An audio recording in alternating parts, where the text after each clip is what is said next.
Part 1. You will hear a man called Ken talking on the phone to a friend called Liz about holiday accommodation. First, you have some time to look at questions 1 to 6.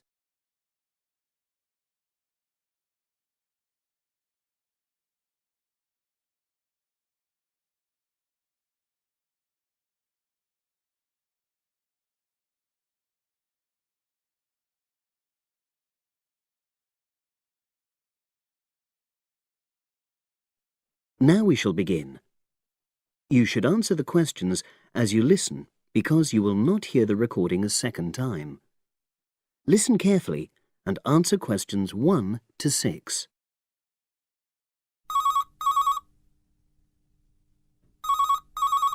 Hello. Hi Liz, it's Ken here. Hi, Ken. Nice to hear from you. Are you... This is just a quick call, but Mary and I have just been talking about our summer holiday. We haven't booked a place yet, and we've left it a bit late. We were just wondering if you know of any holiday rentals in your area. It's so nice there. Well, yes. I can think of 2 or 3 places that are very nice. What dates have you got in mind? The 10th of July to the 22nd of July. Oh, yes. That is quite soon, isn't it? Well, there's a place near here called Moonfleet. Is that MOONFLEET? That's right. It's quite a rural location, and it's next to the owner's house, but it's got fields all around it, so it's very pretty. Sounds okay. Can you tell me a bit more about it? Well, it's an annex to the owner's house, and it's an apartment with 2 bedrooms and an open-plan living area. Well, I like the sound of it. Is there anything we might not like about it? Well, it's quite a distance from the nearest shops, that's all. Okay. And... well, I'll tell Mary, but I don't think she'd mind that. Do you know how you book it? You have to book on the internet. There's a web address. It's www.summerhouses. One word? Yes, then .com. You'll be able to look at a photograph on that. Okay. And what about the others? Where are they? The second one I'm thinking of is called Kingfisher, and that's even more rural. It's a really beautiful location, in fact. It's by the river, and it's got nice views. It overlooks woodland on the other side. Is that an apartment? No, it's a 3-bedroomed house, and that's got a dining room as well as a separate living room and a kitchen. But I expect it's more expensive. You'll have to check the prices. It's probably a bit bigger than we need, but our nephew might be joining us. We're not sure yet. How do you book Kingfisher? You have to phone the owner directly. Shall I give you the number? I've got it here in my phone book. It's 01752 669 218. Right. Before you hear the rest of the conversation, you have some time to look at questions 7 to 10.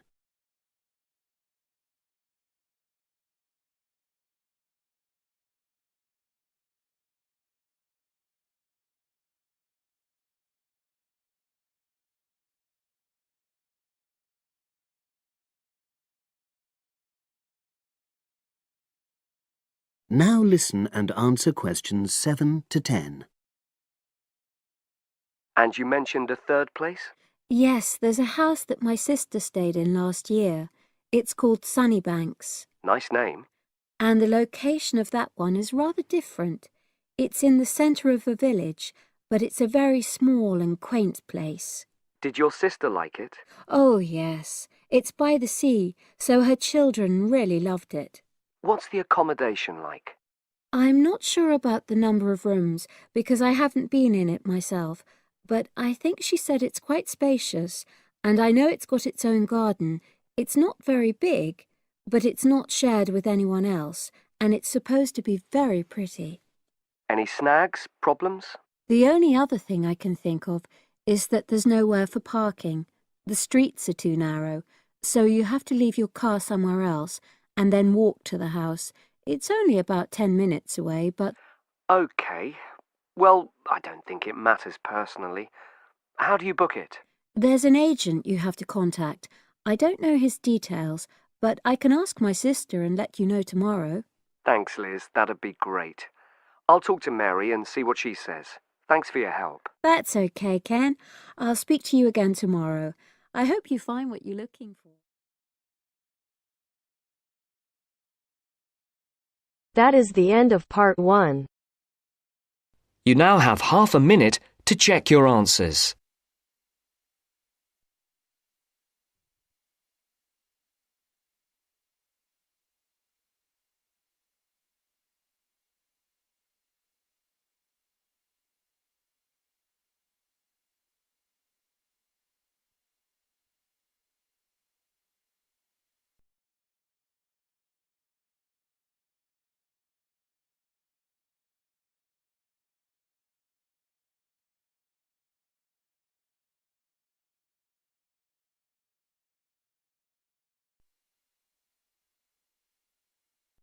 Now turns to part 2.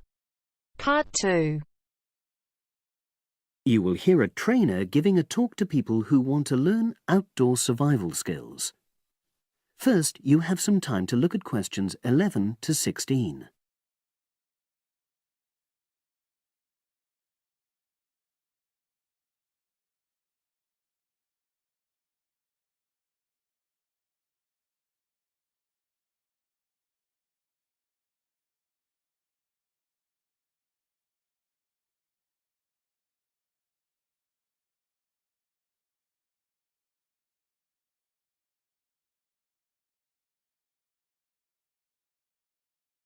Now listen and answer questions 11 to 16.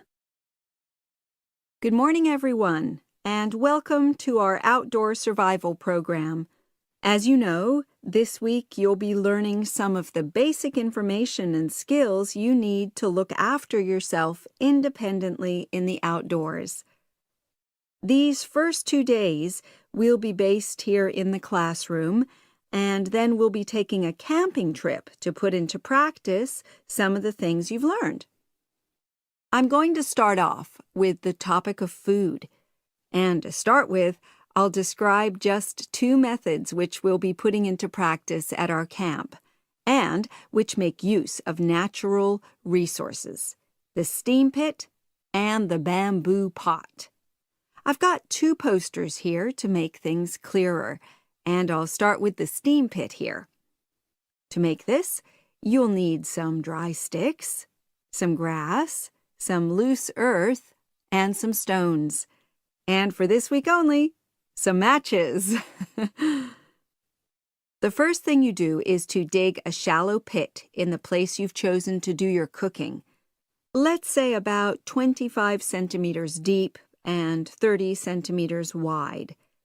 Your sticks have to be a bit wider than the pit because you have to put a line of them along the top from one end of the pit to the other.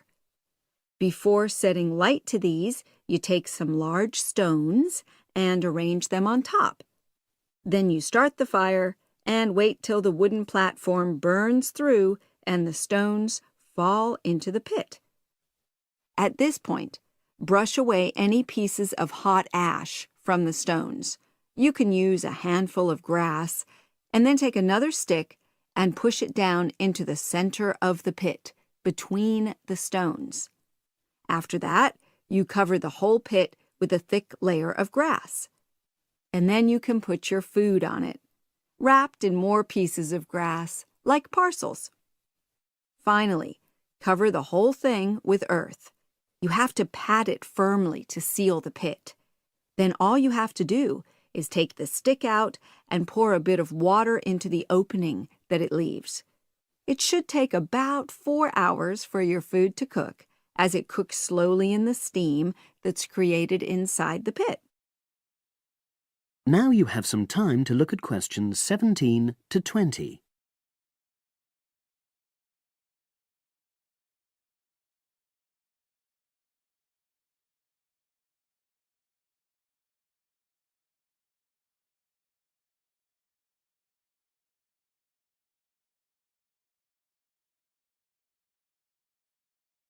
Now listen and answer questions 17 to 20.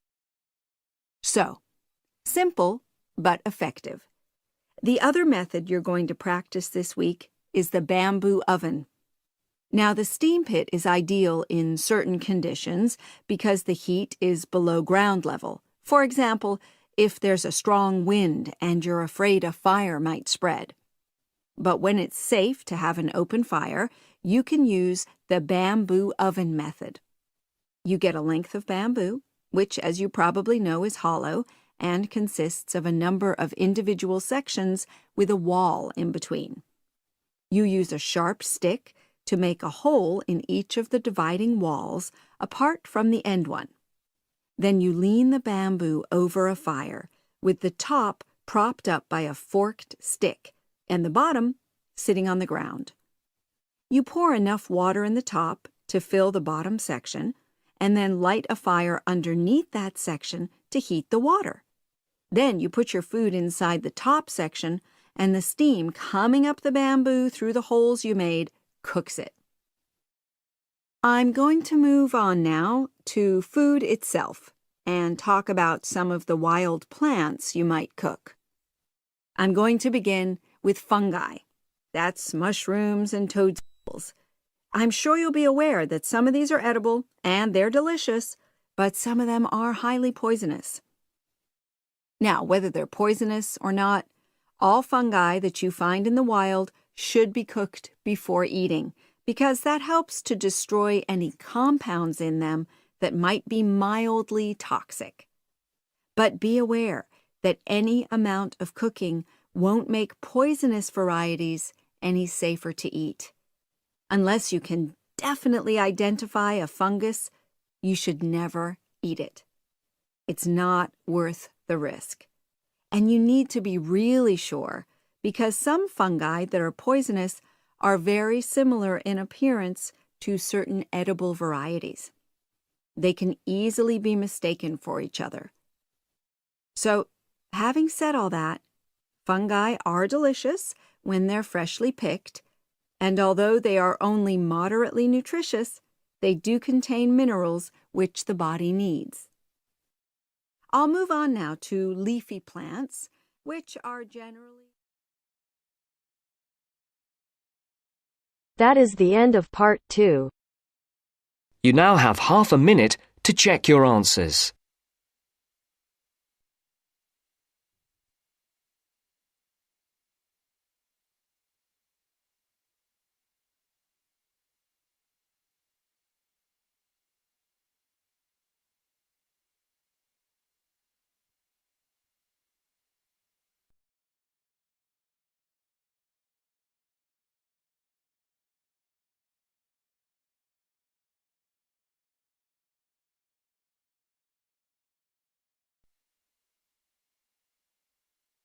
Now turns to part 3. Part 3. The next important development in how history is recorded came with print. First, you have some time to look at questions 21 to 25.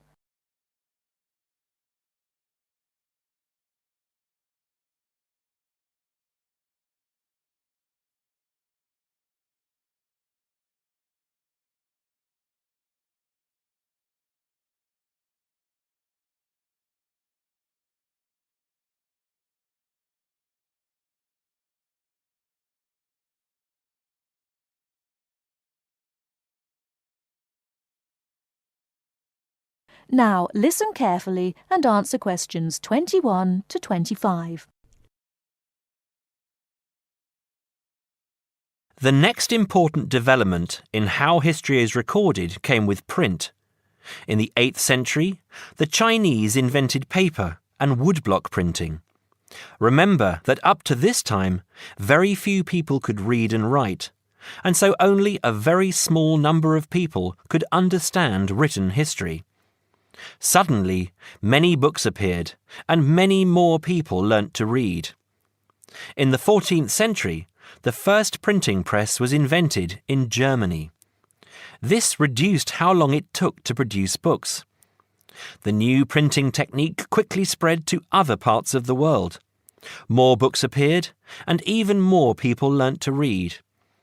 The first printed newspaper appeared in 1605 and the first daily newspaper in 1702. Now, people could read news stories soon after the event happened, and every event was recorded and stored. The problem with newspaper history is that newspaper reporters could tell the stories they wanted to tell, and not necessarily the truth. Photography was the next important development. We generally agree that photography was born in 1839. Some of the earliest photographs that the public saw were images of the American Civil War. Before you hear the rest of the talk, you have some time to look at questions 26 to 30.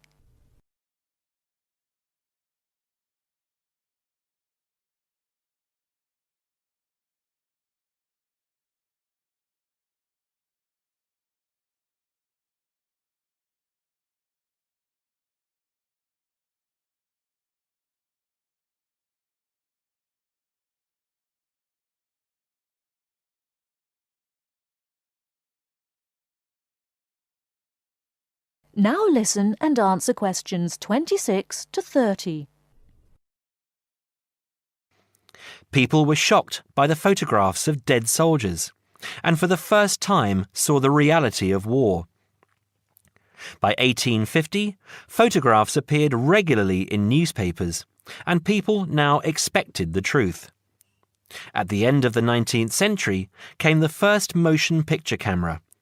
Soon, history was being recorded as moving images.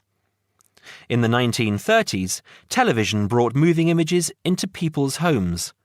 More and more people saw history as it happened, and more history was recorded. Today, of course, we expect that every event in the world is recorded. Satellite TV and the Internet allow people to watch any event, anywhere in the world, as it happens. It doesn't matter if the TV cameras are not there. People carry around mobile phones and can record any incident and then share it online. Families have their own video cameras and record their own history. Children now grow up watching their parents and grandparents on film. I'm sure you'll agree that the transition from storytelling to what we have today has been dramatic, and I hope that... That is the end of part 3. You now have half a minute to check your answers.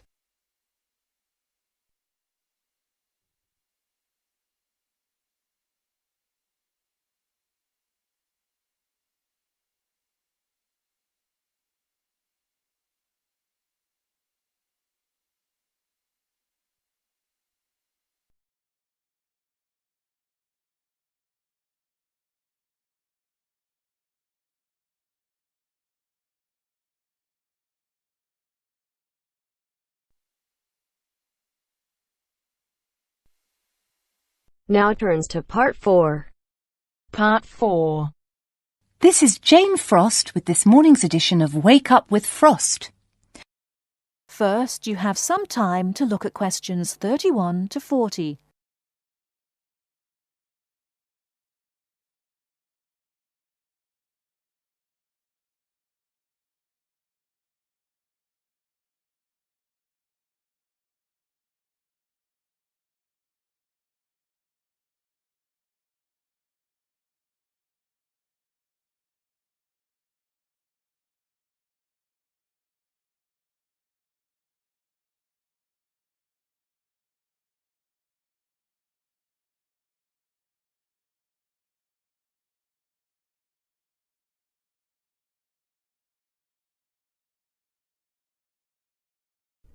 Now listen carefully and answer questions 31 to 40.